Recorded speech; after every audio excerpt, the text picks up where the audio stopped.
नमस्कार, आप देख रहे हैं इंडिया टीवी। आपके साथ मैं हूं गौनिका अरोड़ा। दोपहर के 3 बज रहे हैं। वक्त हो गया है राजधर्म का। राजधर्म में आज बात करेंगे जुम्मन के लव जिहाद की। कैसे लखनऊ का जुम्मन अंसारी मध्य प्रदेश में क्रिस जैन बन गया, कैसे जुम्मन ने हिंदू पहचान बनाकर एक हिंदू लड़की के साथ छल किया, ब्लैकमेल से लेकर टॉर्चर और जुम्मन की गिरफ्तारी तक लव जिहाद के सनसनीखेज कांड की एक एक डिटेल का खुलासा करूंगी। इसके अलावा हरिद्वार में कावड़ को लेकर क्यों हंगामा हुआ, यह भी आपको बताऊंगी। बादलों के तांडव से कहां कहां तबाही मची है, उसकी एक एक तस्वीर आपको दिखाऊंगी। लेकिन सबसे पहले बात जुम्मन के लव जिहाद की। मध्य प्रदेश में लव जिहाद के खिलाफ कड़ा कानून है, लेकिन फिर भी लव जिहाद के मामले रुकने का नाम नहीं ले रहे। भोपाल में लव जिहाद का सनसनीखेज केस सामने आया। भोपाल में लखनऊ के मुस्लिम लड़के ने हिंदू बनकर लड़की से दोस्ती की और फिर उसे धोखे से दिल्ली ले आया। लड़के का नाम जुम्मन अंसारी है। जुम्मन ने हिंदू लड़की को अपना नाम क्रिस जैन बताया था। लड़के की बात में आकर हिंदू लड़की जब उससे मिलने पहुंची तो वो उसे अपने साथ दिल्ली लेकर आ गया। आरोप है कि जुम्मन अंसारी ने लड़की को धोखे से नशीला लड्डू खिलाकर ट्रेन में बिठाया। दिल्ली आकर लड़की से शादी करनी चाहिए। शादी के लिए जुम्मन जब लड़की को मस्जिद ले जाने लगा तो लड़की भड़क गई और उसने धर्म बदलकर निकाह करने से इनकार कर दिया। जिस तरीके का लव जिहाद मामला सामने आया है, उसके बाद से अब लगातार हड़कंप मचा हुआ है कि कैसे एक लड़की को भोपाल से बहला फुसलाकर अपने साथ क्रिस जैन बनकर ये जुम्मन अंसारी लड़की को दिल्ली ले आया और जैसे ही लड़की दिल्ली पहुंचती है वैसे ही उसे मस्जिद ले जाने की कोशिश करता है। वहां पर उसके साथ निकाह करने की कोशिश करता है, उसका धर्म परिवर्तन कराने की कोशिश करता है, लेकिन लड़की उसकी साजिश को समझ जाती है और वो साफ इनकार कर देती है कि वो मस्जिद नहीं जाएगी, धर्म परिवर्तन नहीं करेगी। लेकिन ये पूरा मामला बेहद सनसनीखेज है कि कैसे पहले एक लड़की को, हिंदू लड़की को इंस्टाग्राम अकाउंट के जरिए फंसाया गया, उससे बातचीत की जाने लगी। जुम्मन अंसारी की तरफ से क्रिस जैन बनकर नाम बदला गया और उसके बाद लड़की जब उससे मिलने पहुंचती है, सिलसिला आगे बढ़ता है और फिर लड़की का धर्म परिवर्तन कराने की कोशिश की जाती है। पहचान छुपाकर जुम्मन ने हिंदू लड़की के साथ कैसे फरेब किया, उसकी एक एक डिटेल आपको दिखाऊंगी। लेकिन पहले यह तस्वीर आपको दिखाते हैं। यह आरोपी जुम्मन अंसारी का इंस्टाग्राम अकाउंट है। जुम्मन ने हिंदू लड़कियों को प्रेम जाल में फंसाने के लिए इंस्टाग्राम पर अपना नाम क्रिस जैन लिखा है। सिर्फ क्रिस जैन ही नहीं, बल्कि जुम्मन का एक और हिंदू नाम था, रॉकी शर्मा। यह जुम्मन के फोन कॉल का स्क्रीनशॉट है, जिसके ट्रू कॉलर में उसका नाम रॉकी शर्मा लिखा रहा है।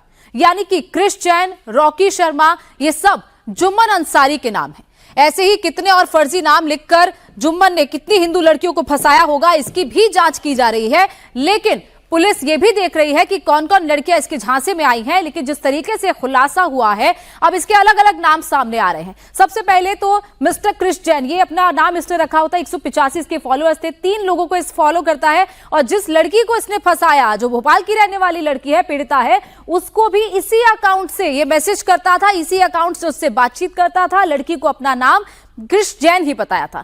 उसके बाद जब इसके फोन कॉल की जांच की जाती है, यानी कि इसका फोन नंबर देखा जाता है कि वो किस नाम से है, तो वो रॉकी शर्मा के नाम से निकलता है। यानी कि ट्रू कॉलर पर इसने अपना नाम रॉकी शर्मा है, जबकि इसका असली नाम जुम्मन अंसारी है। जुम्मन अंसारी ने हिंदू लड़की को पूरी प्लानिंग के साथ जाल में फंसाया। इसके लिए उसने सिर्फ नाम नहीं बदला, बल्कि अपना हुलिया तक हिंदुओं वाला रख लिया। जुम्मन अंसारी की तस्वीर आपके सामने है। आप देख सकते हैं कि कैसे जुम्मन अंसारी ने अपने दाएं हाथ में कलावा पहन रखा है, जबकि मुस्लिम लोग तो कलावा नहीं पहनते। लड़की ने पुलिस को बताया कि जुम्मन अंसारी ने करीब 1 साल पहले इंस्टाग्राम पर उससे दोस्ती की, उससे बातचीत करनी शुरू की। उसने अपना नाम क्रिस जैन बताया और कहा कि वो लखनऊ का रहने वाला है। और इसके बाद कुछ समय पहले ही जुम्मन अंसारी भोपाल के करौंद में आकर रहने लगा। यही वो काम भी करता था। कुछ समय पहले जब भोपाल के करौंद में आकर रहने लगा, तभी उसने उस लड़की से संपर्क साधने की कोशिश की। क्रिस जैन नाम का उसने अपना इंस्टाग्राम अकाउंट बनाया और 23 जुलाई को आरोपी ने लड़की को उसी करौंद चौराहे पर बुलाया। लड़की को बहाने से वो भोपाल के रेलवे स्टेशन पर ले गया और उसके बाद उसने लड़की को बहला फुसलाकर दिल्ली की ट्रेन में बिठा दिया। वो उसे दिल्ली ले आया और जैसे ही वो दिल्ली लेकर आया, उसने बताया कि प्रसाद का लड्डू है। उसको एक लड्डू खिला दिया जिसमें नशीला पदार्थ था और लड़की को वो लेकर दिल्ली आ जाता है और दिल्ली में आकर फिर उसकी साजिश का खुलासा होता है। 1 साल पहले इंस्टाग्राम पर 20 साल की उस हिंदू लड़की से वो दोस्ती करता है और उसके बाद जैसे जैसे मामला आगे बढ़ता है, वैसे वैसे इसमें कई परतें खुलती हैं। जुम्मन लड़की को जैसे ही दिल्ली लेकर आता है, लेकिन दिल्ली आने के बाद कहानी कुछ अलग ही निकल आती है। असली ट्विस्ट आ जाता है। दिल्ली रेलवे स्टेशन पर जुम्मन ने लड़की को कहा कि वो उसके साथ मस्जिद चले। लड़की ने पूछा कि मस्जिद क्यों जाए, और इस पर जुम्मन ने कहा कि वो मस्जिद पे उससे निकाह करेगा। तब वो लड़की हैरान हुई। उसने कहा कि निकाह क्यों, वो तो हिंदू है, हाथ में कलावा पहन रहा है, उसका नाम तो क्रिश्चियन है, लेकिन हिंदुओं में तो निकाह नहीं होता। लेकिन जुम्मन मस्जिद चलने की जिद करने लगा। लड़की जब नहीं मानी तो उसने धमकी तक दे डाली और आखिरकार जुम्मन का भेद खुल गया। उसके बाद लड़की ने स्टेशन पर ही हंगामा शुरू कर दिया और उसने मस्जिद जाने से साफ इनकार कर दिया।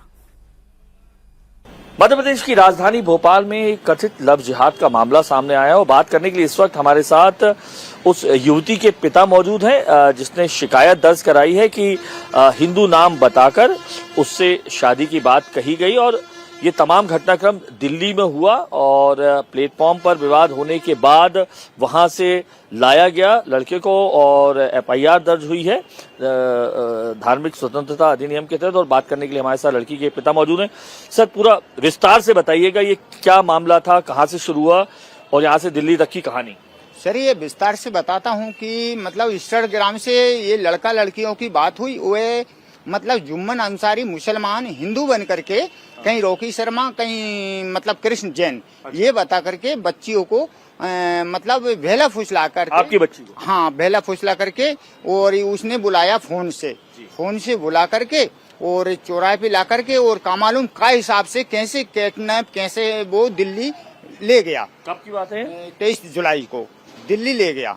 दिल्ली ले जा करके कहने लगा मैं शादी रचाऊंगा। उस बच्ची ने बताया कि मैं शादी क्यों करूंगी, शादी की तो उसने बात नहीं करी थी, वो तो एक दोस्त के नाते से बात करती थी मैं तेरे को, और मैं शादी नहीं करूंगी कि नहीं मैं मुसलमान हूँ और धर्मांतर का वो करवाऊंगा, मैं मुसलमान बनाऊंगा तेरे को। तो उसने मना किया और मना करने के बावजूद चिल्ला चोट किया। कहाँ पे? तो दिल्ली प्लेटफार्म पे। अच्छा, वो कहाँ ले जा रहा था शादी के लिए? तो मस्जिद में शादी कराने ले जा रहा। अच्छा। हाँ, तो बच्ची ने बोली कि हमारी शादी तो हिंदुओं धर्म में मतलब मंदिर में होती है, परंतु मैं तो शादी के इरादे से ही नहीं आई थी। तूने तो मुझसे झूठ बोला कि मैं हिंदू हूँ और हिंदू होने के बावजूद तूने शादी की बोली, शादी की तो मैं सोच भी नहीं रही थी, तो परंतु तूने अच्छा नहीं किया। ये चिल्ला चोट हो रही थी। तो ये बात यहाँ पे छोड़े, यहाँ पे फिर वो बच्ची के पिता को पता पड़ा ये कहाँ गई, बच्ची कहाँ गई, सब में ढूंढा, कहीं नहीं मिली। मतलब वो तो हाँ, तो बच्ची जी, तो कहीं नहीं मिली बच्ची। तो मैंने एक परिचित आदमी से विश्वास सारंग जी का नंबर प्राप्त किया। मैंने कही उनको ही फोन लगाना पड़ेगा। तो उनसे मैंने ये बात बताई कि साहब ऐसी ऐसी बात है, बच्ची को मालूम कौन ले गया, कहाँ गई। तो उन्होंने पूरी भोपाल सोर्स की पुलिस को प्लेटफार्म से लेके दिल्ली के प्लेटफार्म तक, दिल्ली जगह जगह कमिश्नर ऑफिस, डीएजी सभी को बांध दिए। सभी से मतलब संपर्क करके उनने बच्ची को पकड़वा ली। वो लखनऊ से यहाँ आया? हाँ, लखनऊ का रहने वाला था, इधर ही रहता था कहीं भोपाल में। तो मालूम सिर्फ इंस्टाग्राम से कैसे संपर्क करके बच्ची को हाथ में ले लिए इसने। हाथ में लेकर झूठ बोल करके चौराहे से पकड़ के और रेल में ले गया। बच्ची ने बताया कि मुझे चौराहे पे बुला के और पकड़ ले गया ऑटो में। ऑटो भी उसका ही था, उसकी 2-4 आदमी थे। नहीं, तो लड़की चली कैसे गई? कुछ खिलाया पिलाया क्या आप बता रहे हैं? लड़की बता रही थी कि मुझे पहले लड्डू दिए थे कि ये अच्छे लड्डू है, मैं हिंदू धर्म का व्यक्ति हूँ, ये भगवान का प्रसाद है, ये खा लो। ये भगवान का प्रसाद समझ के उसने लड्डू भी खा लिए थे। कुछ आपका कहना है कि नशीला पदार्थ था, ऐसा कुछ की लड्डू खाया तो मुझे ऐसा है लग रहा है कि पूरा नशीला था। वो होश मोश कुछ नहीं था बच्ची को। मतलब ऐसे समझ में आ रही थी कि मैं कहीं नहीं हूँ, मैं अपने घर पे ही हूँ, ऐसे बच्ची बता रही थी मुझे। कुछ वो कहता था वैसे ही मैं कह देती थी, चाहे पुलिस हो चाहे कोई हो, वो कह देती थी। जब सुबह मुझे थोड़ा थोड़ा समझ में आया तो मैंने चिल्ला चोट करी और फिर भी वो कहने लगा कि अबे भी मेरा पूरा इलाका है, दिल्ली पुलिस भी मेरी है, अगर तू कुछ भी कहेगी तो पुलिस वालों से मेरा कुछ नहीं होने वाला है, उल्टा तेरे को मार दिया जाएगा, तेरे परिवार को ढूंढ करके मार दिया। नहीं चला। मैं चाहता हूँ सर, बच्ची के साथ न्याय होना चाहिए और उस लड़के को अन्याय झूठ बोल करके धर्मांतर करवाने के विषय में ऐसा मुसलमान व्यक्ति ने धोखा किया, उसको कड़ी से कड़ी सजा होनी चाहिए और अधिक से अधिक ऐसे व्यक्ति को तो एनकाउंटर भी होना चाहिए। क्योंकि ये आज मेरी बच्ची के साथ हुआ है, बहन दूसरी हिंदू भाई की बच्ची के साथ हो जाएगा। और बता रहा था कि मैं अकेले ही नहीं हूँ, मेरे बहुत लगे हुए आदमी रहते हैं। अच्छा। हाँ, ये भी बता रहा था। ये दिखने में तो बहुत वो लगता है, लेकिन उसके कारनामे बहुत बड़े बड़े हैं। ये बता रहा था कि मैं दिखने में सीधा सच्चा लगूं, लेकिन मेरे गुंडे लोग भोपाल से लेकर दिल्ली तक लगे हैं। तो सर ये बातें बच्ची के मुख से सुनी गई हैं, परंतु मुझे तो सर बहुत इस बात पे से बहुत क्रोध आ रहा है। अगर मैं क्या बताऊं, मेरा अगर सरकार मुझे खून माफ कर दे तो मैं अभी जाके उसको एनकाउंटर कर देता। तो सर, कानून में हाथ में नहीं लेना चाहता हूं। कानून उसके लिए कड़ी से कड़ी सजा देने की कृपया करे।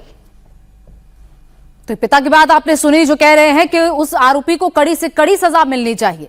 जैसे ही लड़की के गायब होने की खबर उसके परिवार को लगी, लड़की के पिता ने फौरन ही भोपाल के निशातपुरा थाने में गुमशुदगी की रिपोर्ट दर्ज कराई और बताया कि उनकी बेटी गायब है। इसके बाद उन्होंने मध्य प्रदेश सरकार के मंत्री विश्वास सारंग से सीधा संपर्क साधा, उनका नंबर निकाला, उनको पूरी बात बताई, जिसके बाद जीआरपी थानों को अलर्ट किया गया, मैसेज भेजा गया, तस्वीरें भेजी गई, लड़की की फोटो बाकायदा भेजी गई ताकि पुलिस उन्हें ढूंढ पाए। दिल्ली पुलिस ने जीआरपी के अलर्ट के आधार पर स्टेशन पर हंगामा कर रहे दोनों लोगों को हिरासत में लिया, जिसमें कि वो लड़की भी थी और जुम्मन अंसारी, जिसने अपना नाम क्रिश्चियन रखा हुआ था। सूचना मिलते ही वहां पर निशातपुरा थाने की पुलिस पहुंचती है। दिल्ली स्टेशन पर आकर जिस तरीके से वो हंगामा करते हैं, उसके बाद दिल्ली पुलिस उन्हें थाने ले जाती है और फिर लड़की सुरक्षित भोपाल वापस लाई जाती है। पीड़िता की शिकायत पर आरोपी जुम्मन अंसारी के खिलाफ लव जिहाद का मामला दर्ज करके उसे जेल भेज दिया गया है। भोपाल की एक युवती जो निशातपुरा थाना क्षेत्र की रहने वाली है, उसके द्वारा यह शिकायत की गई थी कि एक बंदा लखनऊ का मूल रूप से जो रहने वाला है, यहाँ पर एक मिठाई की दुकान में काम करता है, जिसने अपना नाम क्रिस जैन बताया था। तो करीब 1 साल पहले इंस्टाग्राम पर इन दोनों की दोस्ती हुई और पिछले 1 वर्ष के दौरान इनके बीच में जो भी संबंध चले, अभी हाल ही में कुछ दिन पहले ये जो क्रिस जैन नाम का लड़का था, इसके द्वारा बोला गया कि तुमसे मैं शादी करना चाहता हूँ और दिल्ली मेरे साथ चलो, वहाँ चलकर शादी करेंगे। और ये ट्रेन से दिल्ली पहुँच गए थे। दिल्ली रेलवे स्टेशन पर उसने क्रिस जैन ने अपनी असलियत बताई कि मैं मुस्लिम हूँ और उसने अपना नाम जुम्मन अंसारी बताया। शादी की बात पर वह बोला कि मस्जिद में जाकर शादी करना पड़ेगी। तब उस युवती को यह सारी असलियत पता चली, तो वहीं पर जीआरपी की पुलिस को उन्होंने अवगत कराया और उनके माध्यम से भोपाल में हम लोग को जानकारी मिली। तो हमारी टीम ने जाकर इनको रिकवर किया और युवती की शिकायत पर धार्मिक स्वतंत्रता अधिनियम का अपराध पंजीबद्ध करके उस युवक जुम्मन अंसारी को हमने हिरासत में लिया है। मध्य प्रदेश में जबरन धर्मांतरण और कथित लव जिहाद को रोकने के लिए मध्य प्रदेश धार्मिक स्वतंत्रता अधिनियम 2021 लागू है। इस कानून के तहत धोखाधड़ी से धर्म परिवर्तन पर 10 साल तक की सजा मिलती है। इसके अलावा जो जुर्माना है वो 1 लाख रुपए तक का जुर्माना है और साथ ही 2021 से अब तक इस पूरे अधिनियम में 425 मामले दर्ज किए जा चुके हैं। वहीं साल 2025 की बात करें तो 175 मामले दर्ज हुए हैं।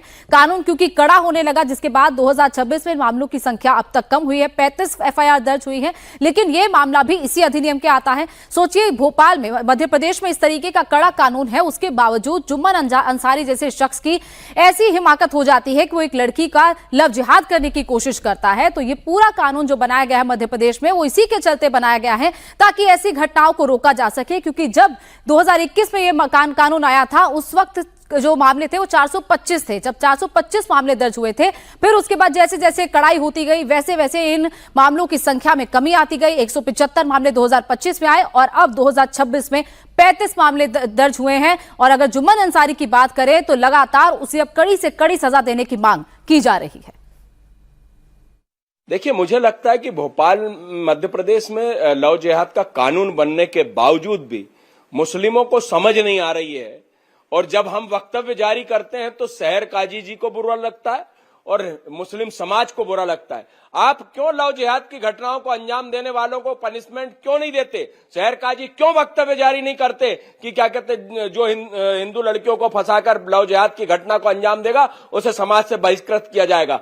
कल एक मामला रात में 3 बजे अगर उसके परिजनों ने मंत्री विश्वास सारंग जी को अगर सूचना नहीं दी होती, हिंदू संगठनों को सूचना नहीं दी होती, मंत्री जी ने अपने स्वयं विवेक से मामले को संवेदनशील समझते हुए और दिल्ली पुलिस से संपर्क करने के पश्चात उस बच्ची को बचाकर भोपाल लेकर आए और उसके खिलाफ जो है आपराधिक प्रकरण दर्ज हुआ। रॉकी शर्मा बनकर इंस्टाग्राम पे दोस्ती कर रही, उसने क्रिस जैन बनकर इंस्टाग्राम पे दोस्ती करी, दो हिंदू आईडी से। अरे बनिए ना, मुसलमान बन के हिंदू से दोस्ती करिए ना। अगर प्यार करने वाले हो तो ढंग से प्यार करो। कभी रमेश ने जावेद बनकर किसी लड़की से मोहब्बत की हो तो मुझे बताइए, एक प्रकरण आप बता दीजिए। हिंदू संगठन इसे बर्दाश्त नहीं करेंगे। मैं पुनः यह मांग करता हूं कि हमारी बहन बेटियां भी सतर्क रहें और इस बात का ध्यान रखें कि किसी भी प्रकार से व्यवहार भी उन्हीं से, त्योहार भी उन्हीं से और व्यापार भी उन्हीं से। सिर्फ हिंदुओं से दोस्ती करिए, हिंदुओं को ही अपने घर में प्रवेश दीजिए, क्योंकि ये कुत्ते की पूंछ 12 साल में टेढ़ी की टेढ़ी, ये कभी बाज आने वाले नहीं। भोपाल में लव जिहाद मामले को लेकर टेंशन है तो उत्तराखंड के हरिद्वार में कावड़ खंडित होने को लेकर हंगामा मचा हुआ है। देवभूमि में सड़क पर पुलिस के सामने ही मारपीट, तोड़फोड़ और बवाल हुआ, लेकिन पुलिस बेबस नजर आई। हरिद्वार में कावड़ को लेकर हुए क्लैश की एक एक तस्वीर, एक एक डिटेल आपको इस एक्सक्लूसिव रिपोर्ट में दिखाते हैं।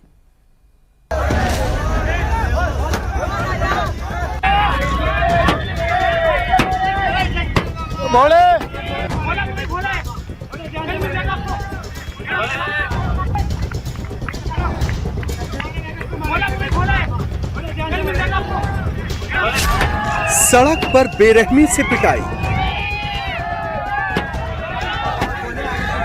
लाठी डंडों से कार तोड़ डाली,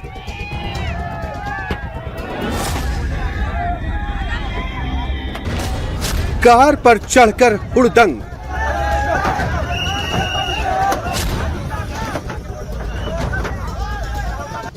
पुलिस वीडियो बनाती रही। मौके पर पुलिसकर्मी मौजूद हैं, लेकिन वो बेबस हैं, बीच बचाव भी नहीं कर पा रहे, सिर्फ हुड़दंगियों का वीडियो बना रहे हैं।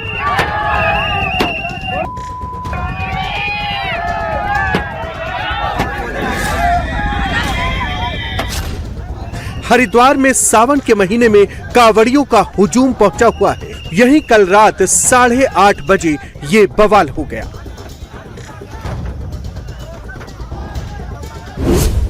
हरिद्वार के गोल्डन ढाबा फ्लाईओवर के पास गंगा जल लेकर दिल्ली लौट रहे कांवड़ियों की ऑल्टो कार से एक अन्य कांवड़ियों की हल्की सी टक्कर हो गई, जिससे उसकी कांवड़ खंडित हो गई। जैसे ही कांवड़ खंडित होने की बात आसपास से गुजर रहे दूसरे कांवड़ियों को पता चली, सबने कार को रोककर चालक की पिटाई शुरू कर दी।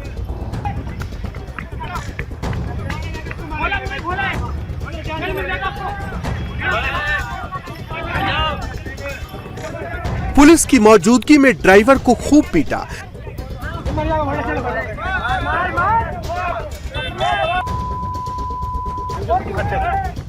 कुछ लोगों ने कार को भी निशाना बनाना शुरू कर दिया। लाठी और डंडे से कार के शीशे तोड़ दिए गए।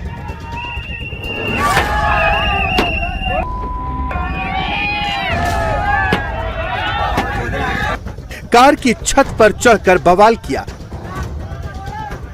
हैरानी की बात तो यह है कि हंगामे की खबर पाकर मौके पर पुलिस पहुंच गई, लेकिन वो ये सब रोकने की बजाय घटना का वीडियो बनाती दिखी।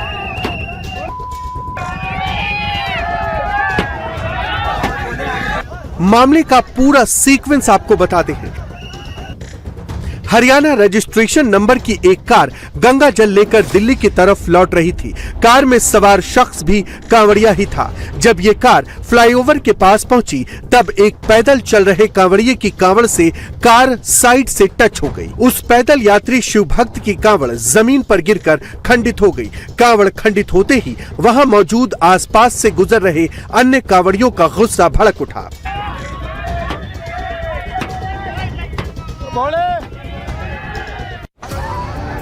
देखते ही देखते दर्जनों कांवड़ियों ने उस ऑल्टो कार को चारों तरफ से घेर लिया ताकि ड्राइवर भाग ना सके।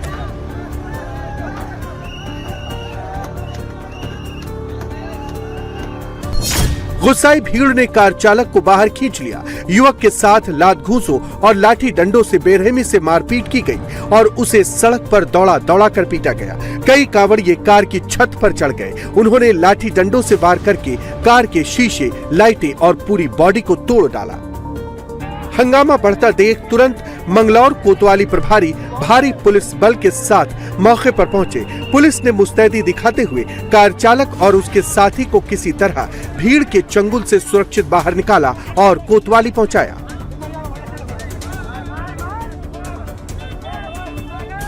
पुलिस प्रशासन ने नाराज कांवड़ियों को समझा बुझाकर शांत किया। जिन शिव भक्तों की कांवड़ खंडित हुई थी, उनके लिए पुलिस ने अपनी देखरेख में दोबारा पवित्र गंगा जल मंगवाकर विधि विधान से यात्रा आगे बढ़वाई।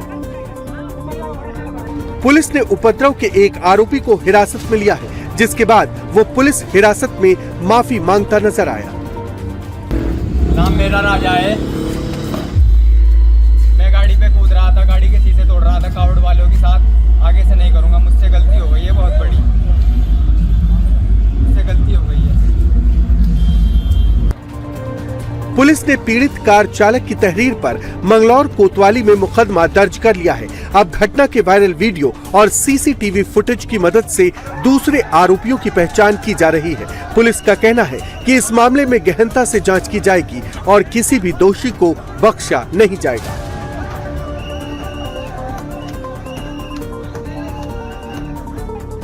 हरिद्वार पुलिस कांवड़ लेकर पहुंच रहे सभी शिव भक्तों से संयम बरतने की अपील कर रही है। साथ ही पुलिस ने वार्निंग भी दी है कि अगर कोई कानून व्यवस्था को अपने हाथ में लेने की कोशिश करेगा तो उत्तराखंड पुलिस उसके खिलाफ कार्रवाई करेगी। और अब बात करेंगे मौसम की चौतरफा मार की। मॉनसूनी प्रहार से देश के 18 राज्य इस वक्त बेहाल हैं। असम, उड़ीसा में तबाही के बाद अब केरल और कर्नाटक में मौसम का गदर देखने को मिला है। केरल के 10 से ज्यादा जिले इस वक्त बारिश, फ्लैश फ्लड और भूस्खलन की चपेट में हैं। इडुक्की, कन्नूर में भारी तबाही हुई है। कर्नाटक में लैंडस्लाइड और बारिश का कहर बरपा है। साउथ के इन राज्यों में करीब 10 लोगों की मौत की खबर है। लाखों लोगों को रेस्क्यू कर सुरक्षित जगहों पर निकाला जा रहा है। गुजरात और महाराष्ट्र में भी भारी बारिश का रेड अलर्ट है। गुजरात के नवसारी, मोरबी, सूरत में हालात बद से बदतर बने हुए हैं। महाराष्ट्र में स्थानीय नदियां उफान पर हैं। लोगों का जनजीवन ठप हो गया है। लाखों लोग सैलाब से प्रभावित हैं। मध्य प्रदेश, राजस्थान, जम्मू कश्मीर, हिमाचल, उत्तराखंड में आज भी भारी बारिश की चेतावनी है। लैंडस्लाइड से भी लोगों का सावधान रहने की अपील की गई है। किश्तवाड़ से बादल फटने की खबर सामने आ रही है। मैदानी इलाकों में भी बारिश ने हालात बिगाड़ दिए। मुंबई में समुद्र में ऊंची ऊंची लहरें उठ रही हैं। नवी मुंबई में जल भराव हो गया है, तो वहीं यूपी के कई जिलों में भी बारिश ने लोगों की परेशानी बढ़ा दी। अलग अलग जगह पर जिस तरीके की तस्वीरें सामने आ रही है, सबसे पहले आपको केरल की तस्वीरें दिखाते हैं। केरल में भारी बारिश और भूस्खलन का कहर बरपा हुआ है। हजारों लोग इस वक्त केरल के अलग अलग जिलों में फंसे हुए हैं।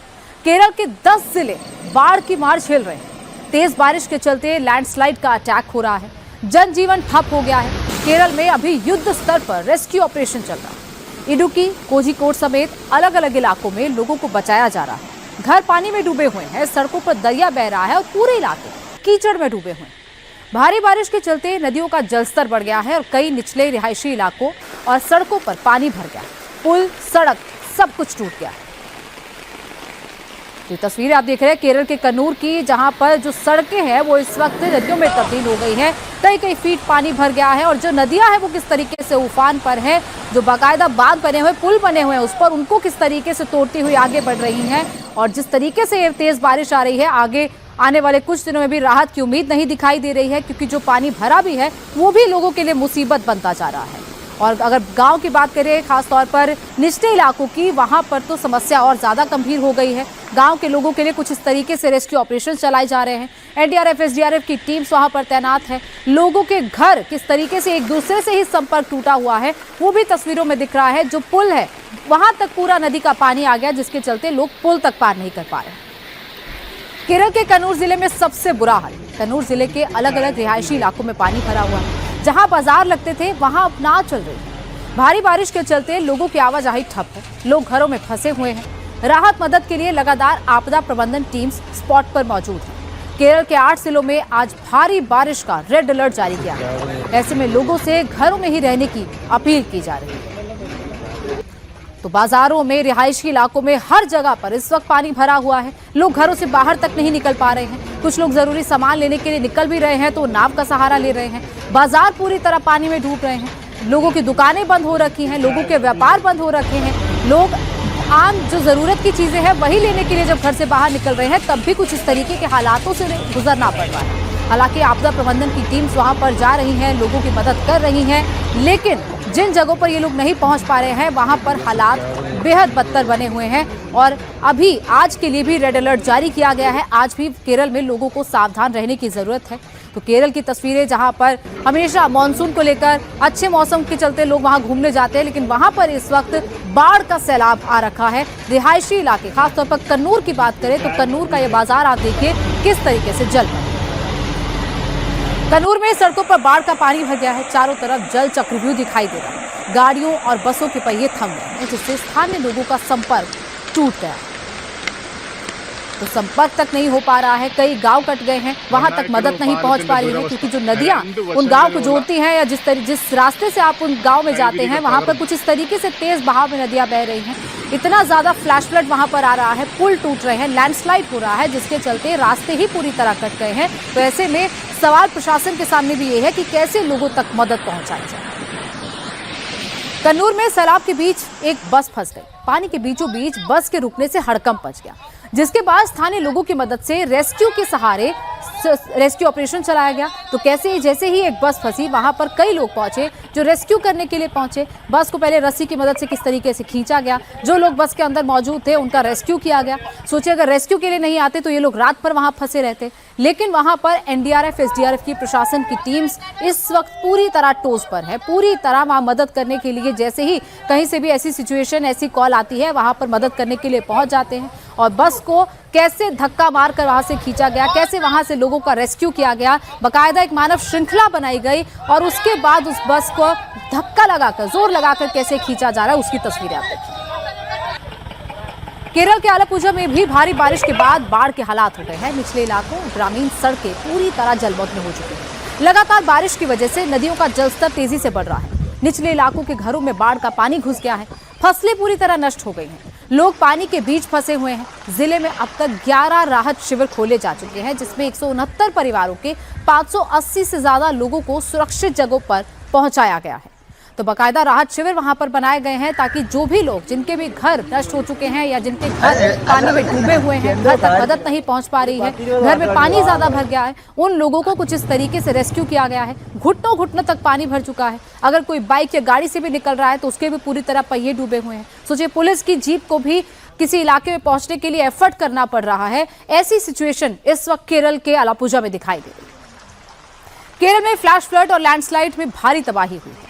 कोलालामेडू में हुए लैंडस्लाइड के बाद लापता लोगों की तलाश के लिए एनडीआरएफ, अग्निशमन और बचाव सेवा की टीमें लगातार सर्च ऑपरेशन चला रही हैं। लोगों का कहना है कि इस इलाके में इस तरह का भूस्खलन पहली बार हुआ है।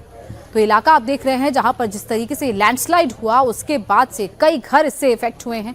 कई लोग जिनका अभी तक पता नहीं चल पाया है उनकी तलाश की जा रही है। रेस्क्यू ऑपरेशन वहां पर बाकायदा वक्त वक्त पर चलाया जा रहा है ताकि इस तरीके का भूस्खलन जो इतने सालों में कई बार पहली बार हुआ है वैसे भूस्खलन से लोगों को बचाया जा सके। और यही वजह है कि जिन लोगों का घर में लोग फंसे हुए हैं उनका रेस्क्यू किया जा रहा है। कईयों का दुकान में जो सामान रखा है वो किस तरीके से खराब हो रहा है उसको निकाला जा रहा है। और अलग अलग जगह पर सिचुएशन ऐसी ही है, नदियां इस वक्त डेंजर लेवल पर पहुंच रही। केरल के इडुक्की की बात करते हैं, वहां पर भी भारी बारिश के बाद स्टेट हाईवे पर 2 जगहों पर लैंडस्लाइड हुआ, सड़क का एक पूरा हिस्सा टूट गया है। इडुक्की समेत केरल के कई जिलों में रेड अलर्ट घोषित किया गया है। इडुक्की में प्रशासन ने स्कूलों की छुट्टी घोषित कर दी है। एनडीआरएफ, एसडीआरएफ, पुलिस और फायर फोर्स और स्थानीय लोग लगातार प्रभावित इलाकों में रेस्क्यू ऑपरेशन चला रहे हैं।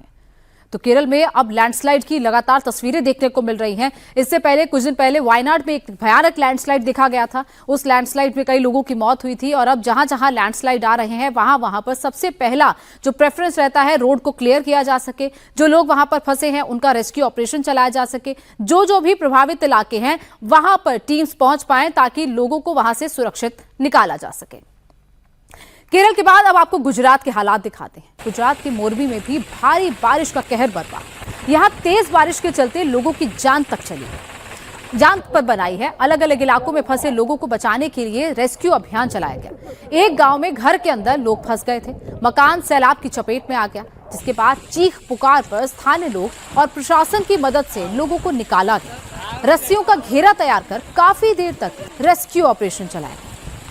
तो कैसे पानी जहां पर भरा हुआ है, इतनी बड़ी तादाद में इस वक्त लोग वहां पर इस समस्या से गुजर रहे हैं कि पानी कई कई फीट तक भरा है, नदियां उफान पर हैं और जो लोग फंसे हुए हैं उनका रेस्क्यू ऑपरेशन किस तरीके से चलाया जा रहा है। बाकायदा रस्सियों का एक घेरा बनाया जा रहा है ताकि जो तेज बहाव है वो लोगों को अपने साथ न बहा ले जाए। और यही वजह है कि इस वक्त वहां पर पूरी तरह प्रशासन अलर्ट मोड पर है। जैसे ही किसी व्यक्ति को वहां पर इस तरीके की मुसीबत में देखा जाता है, पानी में फंसे हुए देखा जाता है, वैसे ही प्रशासन की टीम वहां पर पहुंचती है और स्थानीय लोग भी मदद करने के लिए पहुंचते हैं।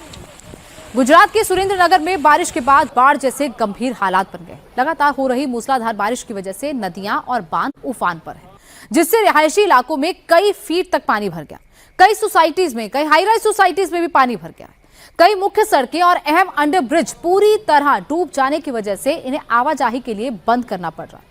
गुजरात पिछले कई दिनों से बारिश की मार झेल रहा है। सुरेंद्रनगर की तस्वीरें देखिए, किस तरीके से जो रोड्स, हाईवेज जिनका आप इस्तेमाल करते हैं आमतौर पर एक जगह से दूसरी जगह, एक शहर से दूसरे शहर जाने के लिए, वहां पर कुछ इस तरीके के हालात हैं। ग्रामीण इलाकों में हालात और ज्यादा चिंताजनक है। लोगों की फसलें खराब हो गई हैं। और शहरी इलाकों की बात करें तो लोगों की जो हाई राइज सोसाइटीज जिसमें रहते हैं उसमें भी कई फीट तक पानी भर गया। गुजरात के अरावली जिले में भारी मानसूनी बारिश के बाद जल भराव हो गया। कई शहरों और निचले इलाकों में जल भराव के हालात हैं। कुछ ही घंटों की मूसलाधार बारिश से सड़कें और रिहायशी इलाके पूरी तरह जलमग्न हो चुके हैं, जिससे आम जनजीवन बुरी तरह प्रभावित हुआ। जिला प्रशासन हालात पर नजर बनाए हुए है और अलर्ट मोड पर इस वक्त काम कर रहा है। तो अरावली की तस्वीरें आप देख रहे हैं, चाहे बच्चे हो, बुजुर्ग हो, उनको इस तरीके से कई फीट पानी से गुजरना पड़ रहा है। गुजरात की साबरकांठा की तस्वीरें भी आपको दिखाते हैं। रिहायशी इलाके में पार्क की गई कार सैलाब के तेज धार में कैसे बह गई। बारिश के चलते सड़क पर दरिया तक बहने लगा है। पानी का प्रचंड प्रहार पूरे इलाके को अपनी चपेट में ले रहा। फिर देखते ही देखते कार तिनके की तरह बह गई। गनीमत रही कि कार में कोई सवार नहीं था। काफी देर तक कार इलाके के अलग अलग रास्तों पर डिब्बे की तरह, एक माचिस के डिब्बे की तरह तैरती हुई नजर आई। लोग चीखते रहे, चिल्लाते रहे, लेकिन पानी का बहाव इतना तेज था कि चाह कर भी कोई कुछ नहीं कर पाया। तो ये तस्वीर बेहद हैरान करने वाली है कि कैसे पार्किंग में खड़ी एक गाड़ी को तेज बहाव में जैसे ही पानी आता है वो अपने साथ बहाता हुआ ले जाता है। लो लाइंग एरिया में ये पानी कैसे आता है और ऐसा लग रहा है कि किसी नदी में एक कार बह रही है, बल्कि ऐसा नहीं है। रिहायशी इलाके में इस तरीके की तस्वीर है और कोई भी बचाव नहीं कर पाया, कोई भी इस गाड़ी को बचा नहीं पाया। छत्तीसगढ़ की बात करते हैं, वहां पर भी मौसम की मार से लोग बेहाल हैं। सैलाबी तांडव की तस्वीरें सारंगढ़ की। एक युवक को सड़क पर आए सैलाब को पार करना महंगा पड़ा। पानी के प्रचंड प्रहार में वो बुरी तरह फंस गया। बाइक लेकर तेज बहाव वाले रास्ते पर वो जैसे ही पहुंचा, बाइक का संतुलन बिगड़ गया और युवक बहने लगा।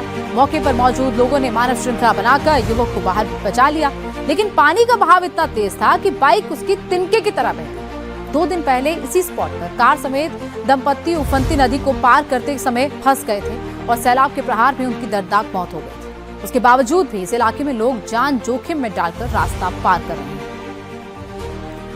सैलाबी आफत का ये मंजर कर्नाटक के शिवमोगा जिले का है। शिवमोगा में भारी बारिश हो रही है, जिसके चलते तीर्थहल्ली इलाके में सड़क पर दरिया बहने लगा है। उसकी चपेट में कार सवार कुछ लोग नजर आ रहे हैं। पानी के बीचों बीच वो लोग काफी देर तक फंसे रहे, उनकी गाड़ी भी वहीं फंसी रही। वो कार सवार लोग उसकी छत पर खड़े होकर मदद की गुहार लगाने लगे कि उनकी गाड़ी लगभग डूब गई है और वो गाड़ी की छत पर आकर खड़े होकर गुहार लगाते हैं ताकि कोई उनकी मदद करे।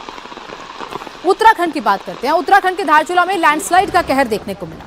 पहाड़ों से बड़े बड़े चट्टान अचानक टूटकर गिर गए। लैंडस्लाइड जिसके चलते पूरे इलाके में हड़कंप मच गया। सड़क पार आवाजाही रोक दी गई।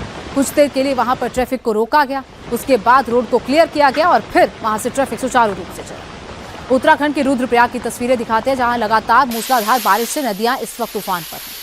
अलकनंदा और मंदाकिनी नदी का प्रचंड रूप दिखाई दे रहा है, जिससे निचले और तटीय इलाकों में भारी जल भराव और बाढ़ जैसे हालात बन गए। नदियों का पानी रिहायशी इलाकों के नजदीक तक पहुंचने लगा। निचले इलाकों में जल भराव की गंभीर समस्या देखी जा रही है। सुविधानगर में लोहे का हरा पुल नदी के तेज बहाव में पूरी तरह बह गया, जिससे मुख्य रूट पर संपर्क टूट गया। तो ये रुद्रप्रयाग की तस्वीरें आप देख रहे हैं, जहां पर नदियां किस तरीके से उफान बह रहे हैं और निचले इलाके सबसे ज्यादा प्रभावित हैं। दक्षिण भारत में इस वक्त मूसलाधार संकट सबसे गंभीर बना हुआ है। तमिलनाडु की थूथुकुडी का ये मंजर है। समंदर किनारे के एरिया में मौसम की मार में फंसी एक नाव डूब गई। नाव पर सवार सभी मछुआरे, उनको तैरना आता था, वो पानी में कूद गए और पास की ही एक दूसरी नाव पर चढ़कर उन्होंने अपनी जान बचा ली। आंधी तूफान और समंदर की तेज लहरों के बीच कोई भी कोशिश काम नहीं आई। मछुआरों की नाव कुछ ही देर में समंदर के अंदर समा गई। तो सोचिए, मछुआरे जो आमतौर पर समुद्र में जाते रहते हैं, एक्सपर्ट होते हैं, उन्हें समुद्र के बारे में अच्छी जानकारी होती है, उसके बावजूद उनकी नाव किस तरीके से डूब गई। हालांकि उन्हें तैरना आता था, जिसके चलते उनकी जान बच गई। असम की बात करते हैं। असम ने बाढ़ में ऐसी तबाही मचाई है, बाढ़ में इस साल मृतकों की संख्या बढ़कर 82 तक पहुंच गई। बॉलीवुड एक्टर रणदीप हुड्डा एक एनजीओ की तरफ से शिवसागर में आयोजित बाढ़ राहत वितरण कार्यक्रम में हिस्सा लेने असम पहुंचे। उन्होंने पीड़ितों के बीच जाकर राहत सामग्री उन तक पहुंचाई। रणदीप हुड्डा ने ग्लोबल 6 नाम की एक सामाजिक संस्था के साथ मिलकर शिवसागर में राहत अभियान चलाया। उन्होंने विस्थापित परिवारों को राशन किट, तिरपाल, चटाई और जो दूसरे जरूरी सामान की चीजें हैं वो उन तक पहुंचाई। अब आपको छत्तीसगढ़ के नारायणपुर जिले की तस्वीरें दिखाते हैं। भारी बारिश की वजह से यहाँ भीषण बाढ़ आ गई, जिसने पूरे इलाके में भारी तबाही मचाई। बस्तर संभाग और विशेष रूप से अबुझमाड़ क्षेत्र में मूसलाधार बारिश के बाद सभी नदी नाले उफान पर हैं, जिससे आम जनजीवन के साथ साथ सुरक्षा बल भी प्रभावित हुए। बाढ़ की चपेट में आने से 2 बच्चों की मौत हुई और करीब 50 से ज्यादा घर पूरी तरह क्षतिग्रस्त हो गए। जम्मू कश्मीर में भी इस वक्त लैंडस्लाइड से लोग बुरी तरह प्रभावित हो रहे हैं। राजौरी पुंछ नेशनल हाईवे पर लैंडस्लाइड के बाद बीआरओ सफाई का काम कर रहा है। पहाड़ी से भारी भारी चट्टानें, मलबा गिरने की वजह से रोड बंद हो गई। दोनों और वाहनों की लंबी कतारें लग गई। बीआरओ की टीम से भारी मशीनों के साथ मलबे को हटाने और हाईवे को दोबारा से बहाल करने के काम में जुट गई।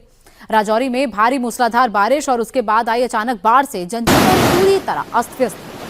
कई तरीके की बादल फटने की घटनाएं इस वक्त इन इलाकों से सामने आ रही हैं, जिसके चलते पानी एक ही जगह पर बड़ी संख्या में बरस जाता है, जिसके चलते ऐसी स्थिति हो जाती है। जम्मू कश्मीर में श्रीनगर लद्दाख हाईवे पर मीनामार के पास बादल फटने से अचानक बाढ़ आ गई। लद्दाख के जोजिला इलाके में द्रास श्रीनगर नेशनल हाईवे पर भूस्खलन हुआ।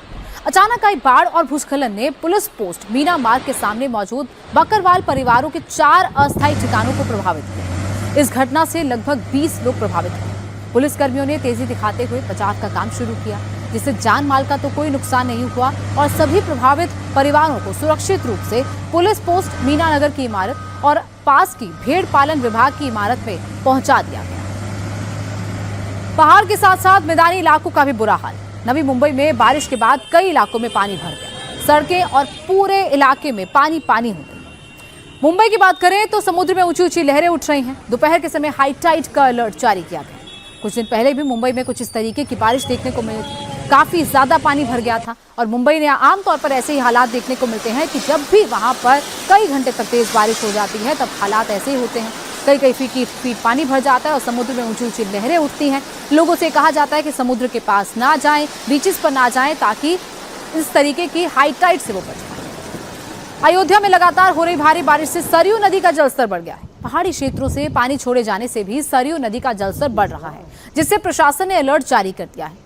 केंद्रीय जल आयोग के आंकड़ों के मुताबिक नदी का जलस्तर वार्निंग लेवल को पार कर चुका है, यानी कि खतरे के निशान तक पहुंच चुका है। हालांकि अभी भी ये खतरे के निशान से कुछ नीचे बना हुआ है, कुछ राहत की बात है, लेकिन जिला प्रशासन ने सरयू घाटों पर सुरक्षा बैरियर और बैनर्स लगा दिए। श्रद्धालुओं को सिर्फ तय सीमा के अंदर ही स्नान करने की सख्त हिदायत दी गई है। बाढ़ विभाग और एसडीआरएफ की टीम्स को भी 24 घंटे हाई अलर्ट पर रखा गया है।